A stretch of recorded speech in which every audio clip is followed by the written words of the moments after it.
up, people? Hey, what's everyone. up? What's up? Julian Thomas in the house. What's going on, brother? And we're here live at Sweatshop in Toronto. We're actually in Yorkville right now. And it's going to be super interesting because, you know, when we think about fitness, people usually go from approach of just thinking about, you know, the physical body, about what exercise am I going to do, what kind of nutrition I'm going to take. And it's interesting because you are, you know, you work with a lot of people, but your approach is so much more different. You actually start from a different basis, and, you know, it ties into a lot of the mental, emotional component, also the spirituality behind fitness as well too, right? So for anyone tuning out there, you know, this is definitely going to be a different perspective. What I advise is definitely to keep an open mind, open heart to whatever you're going to hear today, and hopefully something right here resonates with you. If it does, take it. If it doesn't, leave it. But, you know, the whole idea, again, is just to learn from, you know, all different people from all different walks of life. Because if there's one thing that we've learned is that there's no one right answer. You know, when you're walking this path of holistic health, there's vast majority of, you know, different modalities that are available to us, and we just have to figure out really what is working for you. Does that make you come alive, or does it take away from you? And then, you know, ultimately throughout this journey, we're constantly just finding ourselves through that, you know, going through different paths and you know, seeing what works, right? So yeah, we're super excited to have you on the show today, Julian. If you guys haven't met Julian Thomas before, he is a you know, fitness trainer, personal trainer, entrepreneur, and ultimately just a really cool dude. And you know, I was excited just because, you know, the wealth of knowledge you've had over time, you know, aside from, you know, what you've been recognized for from being one of the fitness, you know, most popular fitness trainers in all of Toronto. You know, I want you to share your story and talk in relation to why this subject we're speaking about, spirit fitness, is important, and you know, the different perspective of actually looking at towards our physical health and well-being. Absolutely. Well, I got into fitness because I was really depressed. Okay, I didn't really have much going for me at the time. I had a really low self-esteem. I had just come out of a really rough youth. And fitness was a way that I could feel some sense of worthiness, really, coming out of that type of life. So I got into the path of bodybuilding, and long story short, I made some progress in bodybuilding, but I never felt satisfied or happy with anything. And a lot of people go through this in their fitness journey where they think that if their body looks a certain way, that they're going to be happy at the end of that journey. But what I realized is that happiness and peace is ultimately what we're all after, right? And that confidence. And if we can't generate that from within on the way towards that physique, it'll always be ahead of us, you see? So if we go on this journey from the approach that we're doing this in a way to show ourselves love, in a way to show our body some respect, that we're eating healthy because it's a form of nourishing ourselves, it's not something we have to do, the outcome after that mentally, internally, is a much different person than who you were coming into it. Right. So that was one of my biggest shifts I've made in my fitness, is that I'm approaching it from a much different perspective, not from this empty place that it needs to be a certain way or look a certain way to feel complete and feel good about myself, but it's just more of like an affirmation. Everything I do is an affirmation of gratitude, of self-love, of self-respect, and that's how I see my fitness journey today, and that's what I encourage for all my clients and everyone that sees me on social media and what I post about too. Yeah, and it's an interesting perspective to kind of look at that as well too, because, you know, I think when you're thinking about fitness, people are only thinking about like the end goal of like aesthetically how they're going to look like, right? What are they going to do like with their body? But then they're not looking at the deeper meaning behind it of actually knowing that, like, you know, the energy of what we're actually getting towards our goals is being used for a greater purpose, right? And tying into that as well too. So what I'm curious about is, because, you know, a lot of people have been working with trainers, a lot of people have been doing this fitness thing for a while, trying all these different types of you know, exercise and different modalities. What is that biggest shift that you kind of seen when you were working before a trainer, before you kind of stepped into this mindset, and how people, you know, like some of the results people had and what was the missing blocks to what you're doing now with that work? Well, it's always the inner emotional, right? The spirit emotional. So if they just cannot be happy or feel fulfilled, feel satisfied with life in general, having that body is not going to do much for them, right? Because they're relying on an external source for their own happiness, and that is always keeping it one step in front of you. Like, it's like the rabbit chasing the carrot. So you'll never really be fully satisfied unless you learn how to generate that from within. Right. And when you're helping people, you know, work through finding out what these underlying, you know, beliefs that are actually stopping them from stepping to where they need to be and having a more, fulfilled, happy journey throughout this fitness process, where do you start? Like, what do you actually do to start unraveling what's going on with each individual you're working with? The first thing I do in the first meeting is I help them identify all the potential areas of self-sabotage. Self-sabotage meaning things that are out of alignment with where we're going. So we look at the stress factors. We look at, okay, are you doing anything to remove stress? Are you doing anything to ground yourself spiritually? Are you doing anything to grow mentally? Or, what is your work and rest balance like? A lot of people have never identified what makes them feel nourished and feel recharged. And that is a huge thing to look at, because if you're just work all the time and you bring that into fitness, you're going to burn out really quickly, and it's going to be a very short-lived journey. And a lot of people drop off within the first month. Right. And what do you find, like, some of these? What are the mindsets usually that are stopping them from actually stepping into that space that you usually see with most people coming around? Approaching fitness from a temporary point of view. Okay. So approaching fitness from the place that this is just something I have to do for a couple of months, so I can drop 10 pounds. I can go to that wedding. I can feel better at the beach. Well, what I get people to open up to is, how can you take this on as something you embody? How does going to the gym, eating healthy, become who you are as a person? Because once you get there, it's a self-sustaining journey, right? And most people don't even think about that, and they think it's a chore. It becomes a chore to go to the gym. It's time away from their day. It's not time investing in themselves, right? So it's a whole different approach to it, and one that's going to lead to success, and one that's going to lead to a quick failure. Right. And even before you start getting towards actually the exercise and working the underlying components, how much of this part do you actually start? Will you actually not work on the physical body if you see there's a lot of blockages before even someone sees you? Like, I know this is the first thing you do in your first assessment, and how much of that will you dive into? Is it all dependent on each individual? The thing is, I understand why people want to invest in personal training, so I make sure that they're very aware that this is a guided journey that they take on themselves. Right? This is completely their responsibility. I am a way shower, so I show them what to do. I'm there with them all the way, but they have to do all the work themselves, right? So we become aware that, okay, these are all the areas that could block me from hitting my goals, from making progress. I have to do something about them. Okay, so what are we going to do? You need to do that, because that's going to keep coming up. So I keep getting people to really try to look at these different areas of their life that don't involve gym, right? Families are a big one. Husband, wife is a big one. Friend circle is the biggest one, I find. Really? And what do you see behind these? What's actually occurring there that's stopping them from reaching their goals with these areas of their life? Most people are so averse to a new way of being around their close circle that they don't feel okay just stepping up and being that leader in health in their close network. Okay, so when they have friends that are not health conscious and they want to grab that salad and chicken, but the friends are all eating junk or whatever they're eating, that's a block for them. That's a huge block. It's a huge block. They just don't feel like okay because the friends aren't going to support them. So a friend circle is a huge one, right? And that happens everywhere. That happens in family.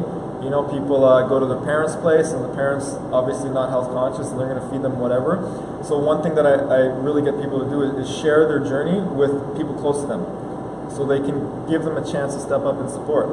Right. Yeah, I think that's a big important part as well too, is because when people are stepping to this, they don't express what their needs are. Yes. Exactly. and actually verbalize like what I'm stepping into. So then they don't feel that same support, because what they're doing is actually completely like opposite of what everyone else is doing.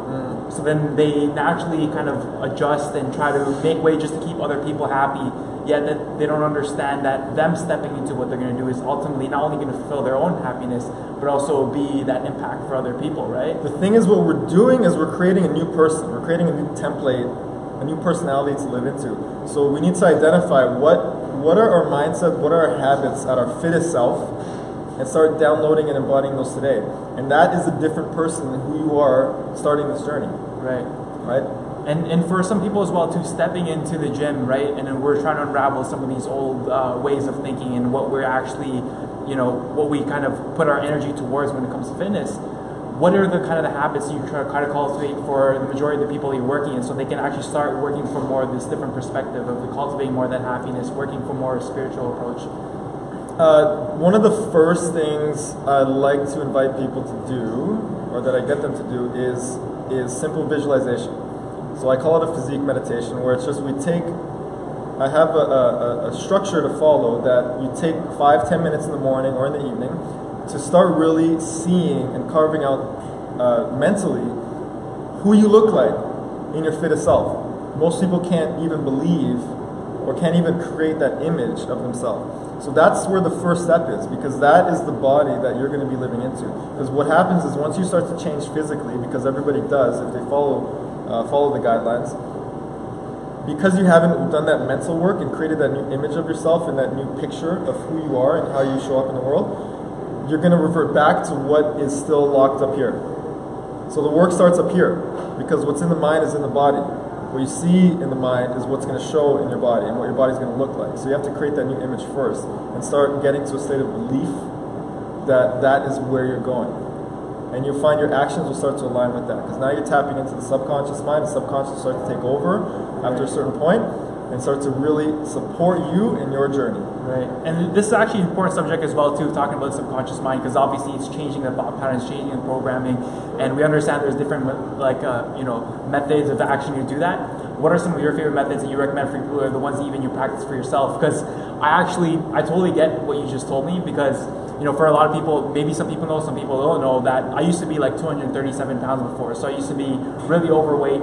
And even after I lost my weight and I actually started, getting the body I was, seeking, and I felt really good about it, there was always like discrepancy between that of like how my physical body looked and actually how I showed up, because I still felt kind of like that inner like fat guy who had a lot of insecurities within myself. So even when people were making compliments, like I would take it in a sense, but not really fully receive it, because I didn't feel it from myself, right? So I know I was doing different couple things, like speaking to myself through the mirror, doing some affirmations. But what have you found that's really powerful for yourself and also for the people you've been working with? Well, the thing is that I'm a huge believer. So there's three things: there's visualization, affirmations, gratitude. The thing that a lot of people I've learned don't really understand, including myself at the beginning, is that these are all supposed to generate a feeling. Feeling. Most people say it, empty words, and they don't understand that this is supposed to go towards actually feeling it, and that itself is the training. It's a type of training. Like we train to get stronger in the gym, we have to train ourselves to feel that state of belief, to feel that state of gratitude, to feel that state of happiness. And over time, properly applied over and over and over again, you start to believe that that is the body that I can have that body, that I'm actually happy, that I love myself, that I'm grateful for everything in my life. And when you start to generate these incredible vibrations of positivity, things just start to work out for you, because you're changing your perspective completely from the place of empty to a place of fulfilled, and your cup's running over, right? And now you're bringing that self and that perspective into this process, and it changes everything. Right. And what are, like, I know it takes a while, because for some people it'll be like, okay, like I get it, like I'm supposed to feel it, right? Because when I feel, I embody that, and because I feel it and I embody it, that's who I actually am, not in the future, but who I am right now, right? But then there's a lot of, we have a lot of junk that's been built up. There's a lot of things that we've had on that are just like, it's not as easy as you think, right? Everyone's like, okay, well, visualize, do this. But what are some like concrete, steps that you've taken so you can actually build yourself in that way? Because it obviously takes some time. For you to be at the place where I am right now wasn't just overnight. It was a slow and steady progress, right? So kind of painted the picture of like how your days look like, as you were working through that progress to become the person that you are today, and how you maintain that consistency, and when were you actually specifically doing it, So, because I think some people out there, they're kind of, they want a little bit of structure. They want to create some sort of rituals that can help do this. When do you feel is the right time to do this? How does it look like in your life? The thing is that we all have choices, and a lot of people really allow themselves to make excuses for why they can't do certain things that other people can do. And as a trainer, I'm working usually 12-hour days, so it's also a challenge for me to get a routine in sometimes, because the days are so full. But when I was starting in this journey, I remember every morning, as a rule, I would meditate. Right? I'd do a physique meditation. I would see that body. I would carry that image with me. I would surround myself with images of fit people and chasing that kind of philosophy. I would make time to do my meal prep. I would make time to cook. And over time, it just started to really build up this energy in me that I believed I could be successful in this. And then I started to see the results from it. Right. Yeah. And for you, from the spiritual component as well too, what do you think is also a big important part that we also need to cultivate during this progress, aside from working through the subconscious programming? What are other some proper exercises or routines or habits that you think we can cultivate that can help kind of take this journey along a lot further? That's a great question. Self-love. Self-love has been a challenge and something that I've been involved in for the last 6 months or so, where we challenge ourselves to really check any negative self-talk, any limiting beliefs, and start to really reframe it and start to really transform it into something that's empowering, right? So understanding what makes me feel loved, understanding that the state that we get in meditation, the state that we get in peace and gratitude is something that we can try to embody for the whole day. So we can try to get to that place of stillness even as we're on the subway or as we're going to work. If something rattles us during the day, can we check ourselves back into stillness? Or do we sit with that emotion? Right? So it's all these things that kind of make you a whole and complete person. And somehow this all ties into fitness, but it all just really adds to this journey in terms of this is just the mindset of a healthy person, and this idea that health doesn't just involve the body, right? It involves the emotions, it involves the spirit, it involves the mindset, right? And you're checking all these different areas, because if one is out of alignment, then life is always going to keep getting stuck somewhere. Right. And even from the self-love component, because that's something that I always speak about, and I think it's really important.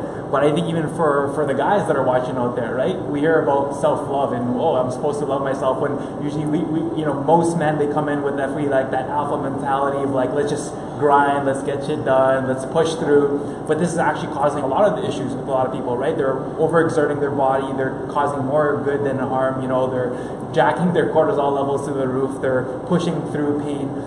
How does that look like for being able to even just dip in for the male, right?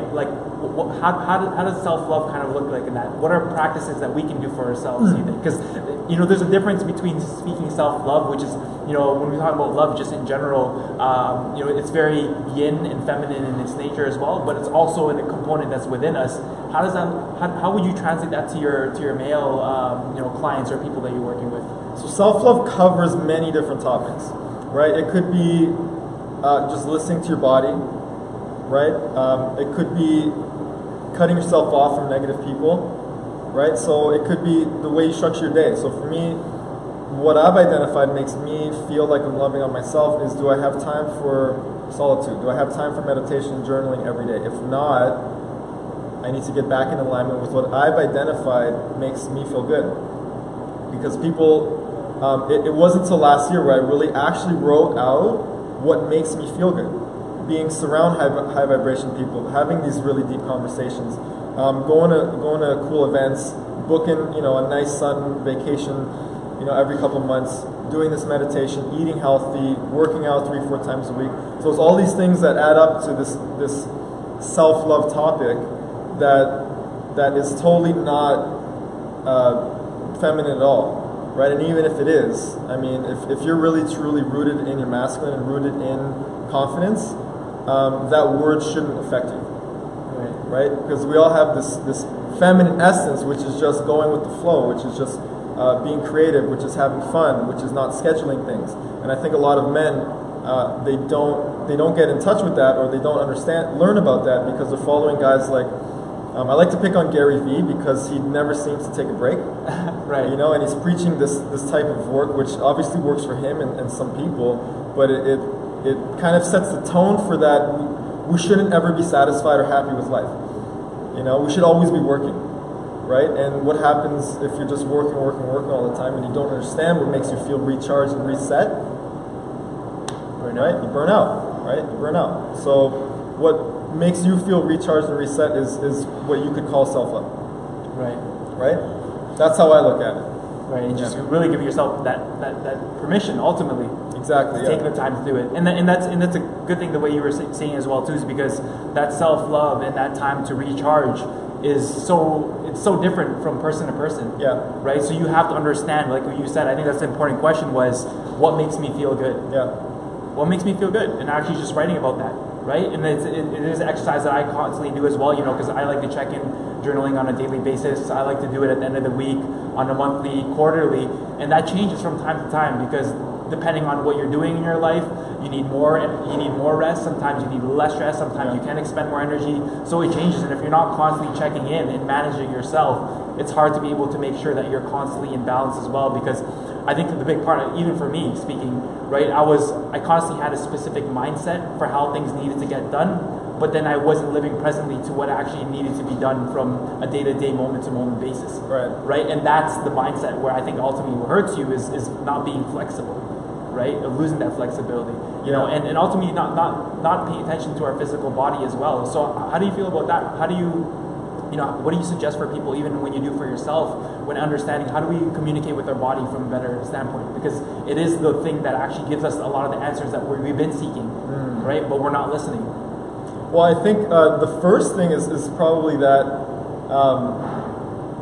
when it comes to this topic of feeling nourished and feeling happy, ideally, it's coming from a place from within, right? As opposed to having to rely on people for that, having to rely on things for that, having to play video games or something like that I've seen a lot of people do that make them feel reset, but really it's a crutch, right? It's not truly coming from within. So something like meditating, journaling, maybe creating art. Some people like to do that. So in terms of some other concrete ideas for self-love is just literally writing out what a day looks like that makes you feel really nourished, like a perfect day, you know, and also identifying key people in your life that add to that support you in that, right? Once I did this, I knew who I should be investing more time in and who I can allow myself to start distancing myself from. That's a huge one. That's huge. Yeah, definitely creating the boundaries and knowing how much time you need with specific people. Yes, exactly. How much time Boundaries you should take away. Right? Yeah, and it's easy to get caught up as well because ultimately with this, when it's time for that self-love and self-care, it's about making the time. And if you don't make time, then you say yes to everything. And saying yes is ultimately saying no to what's most important for you. Right? Or vice versa, right? When learning you how to say no, you say yes to what's most important. Right? Learning how to say no is one of the most important things that I've learned. Right? Learning how to say no, putting up boundaries around your time. Right now, I'm saying no to a lot of events. I used to just be a yes to everything, and now saying no to events and taking some more time for myself, more time to read, more time to do my own thing, has led me to really feel like I'm honoring myself and feel like I'm putting me first, which is the most important person, I think. And I love it as well too. It's just like I'd like to dive a little bit deeper into your own personal strategies or what you do for yourself. What have been some of the biggest influences for you, whether it be mentors or books that you've read? Like, is there anything in particular that stands out for something that's really brought this kind of energy within you? It's been a slow process. It's been a lot of work. I had a very rough youth that I had to spend a lot of time healing in these last couple of years. And so hiring a life coach, for instance, getting different mentors, that spiritual healers, soul therapists, you know, doing different work on myself, you know, that really helped to uproot a lot of the pain, right? So a lot of the pain that was stuck in me, that was really what the shell of the ego is this front for all the repressed pain that we've gone through. So learning how to heal that is really what helped me to get over a lot of the stuff that was keeping me back. Right. And really starting to surround myself with good people. Yeah, but the path was really lonely at first. Right, it's really lonely as you start to change and start to distance yourself from people that aren't serving anymore. You might find yourself alone. I'm sure you have as well. And until you find more people at the next level, until you find a community, which is what I did. So shout out to Camp Reset. Shout out to Supernacular Weekend. These are communities of high-vibing people centered around these really incredible transformational events that bring conscious, business-minded people together under this this umbrella of just loving energy, acceptance, no judgment, and that's super important for us to have.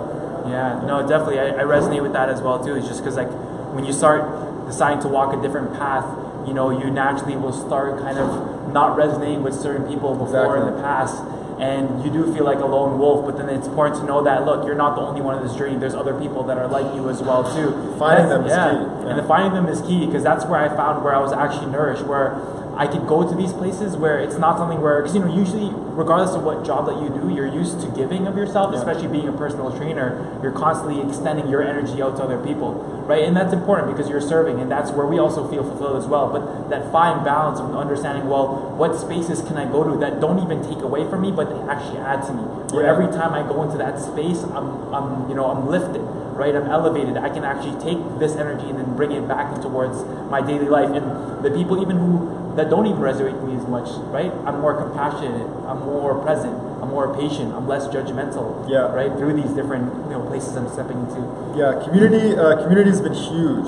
Finding a community of people that are similar to me has been one of the most transformational things in my life, because I thought that I would be happy if I left Toronto, because Toronto tends to be a pretty cold and guarded place, until I found this community of people that have been doing similar work that I have, that have been on this path for a while, that come from this place of acceptance and no judgment, and that's changed everything completely. And also taking away the materialistic, superficial mask, right, that a lot of people tend to grow up with, especially growing up in the city, and all the influences that we have in the media. So taking that away and getting to the true nature of what we're here for and what we're here for each other for has been really, really nourishing for me. That's huge, man. Yeah. Curious as well too is, if you were trying to go back towards your younger self, before you started making this change, before you started getting this mindset around what you speak to right now when you're working with people, what would be like a piece of advice you give like a younger Julian? If something that's like, that's great, if you could just shoot something and be like, brother, listen to me, I'm going to speak to you, I'm going to tell you something right now, this may change your life and your perspective and the trajectory you're walking into. I've thought about this many times. And if I knew to have a teacher, to have a guide, to have a mentor early on, I think my life would have been much different, and I probably would have started this path a lot earlier. So reading books is the biggest one. It's been the biggest transformation for me. That's where my life started changing. I found my first spiritual teacher, is a man by the name of Stuart Wilde, and he's the one who taught me visualization, meditation. He taught me about a different side to life that wasn't just the physical that we see. Right. And that was huge for me. That changed my life completely, and that kind of led me to the path that I'm on now. Right. Yeah. Any books in particular by Stuart Wilde that you really resonate with? Like some of the biggest influential ones to you? Man, Miracles, Infinite Self, Sixth Sense. Those are some pretty deep books. Right. Other books that I've read that I really recommend are the Celestine Prophecy. Right. Surrender Experiment. Right. I could keep going, man. The recent one I'm reading is Autobiography of a Yogi. So I'm going to see that one. These are pretty far out books, though, man. I don't know if they're really great for beginning, but Miracles was one of the first books I read that just showed me that we create our life based on our feelings and what we visualize. And so once I started practicing that and taking that on as an exercise every day, that's when life started really ramping up for me. Yeah, so Miracles is a really good place to start. Cool. Yeah, for people that are new to the journey. And any specific key messages that you think you've taken away that always stuck with you from some of those teachings?